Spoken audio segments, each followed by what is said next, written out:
C'est le centre de la ville basse de Carcassonne, ce qui est appelé actuellement la place Carnot, qui s'est appelée place Royale, place Vieille, place de la Révolution, place Impériale et enfin place aux Herbes. C'est le nom que les Carcassonnais donnent, puisque ça nous rappelle que c'est ici le centre économique de la ville.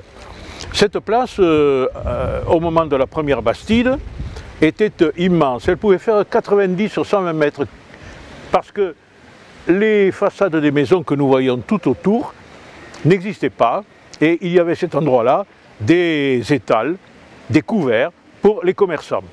Car c'est ici qu'arrivaient les maraîchers, les éleveurs de viande qui venaient proposer leurs produits ou leurs denrées à partir d'une heure bien précise du matin.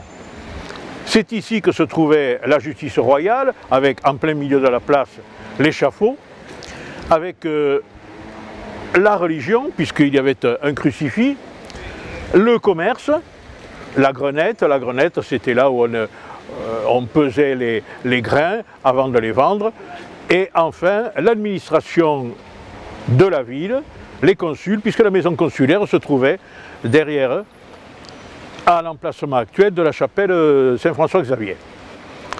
Ici donc, tous les événements importants ont eu lieu, avec par exemple la manifestation viticole 1907, dont la plupart des participants sont venus ici.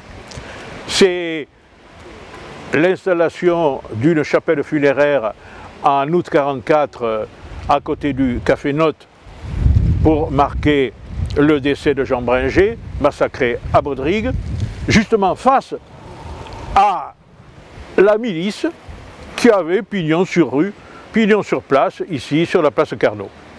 Comme les immeubles, la plupart des immeubles de la ville basse sont construits à colombage, en bois, les incendies sont nombreux et on se préoccupe en 1640 et quelques d'amener des eaux sur la place. On va les prendre sur les boulevards, là-haut, à partir de sources, à partir des eaux d'infiltration. Et la première fontaine, donc, date de 1645. Elle comporte un Neptune, comme aujourd'hui, des dauphins. Et on refera la canalisation depuis Coufoulins sur 8 km en 1676. Et le monument que nous trouvons au milieu, la fontaine, sera refait en 1751, commencé en 1751 parce que ça va durer 20 ans. Les Baratta, père et fils, vont traîner dans le chantier, surtout que le père tient absolument à ce que la fontaine soit construite en marbre de Carrare, alors que les consuls de Carcassonne veulent y ajouter le marbre rouge incarnat de Cône, ce que nous avons actuellement.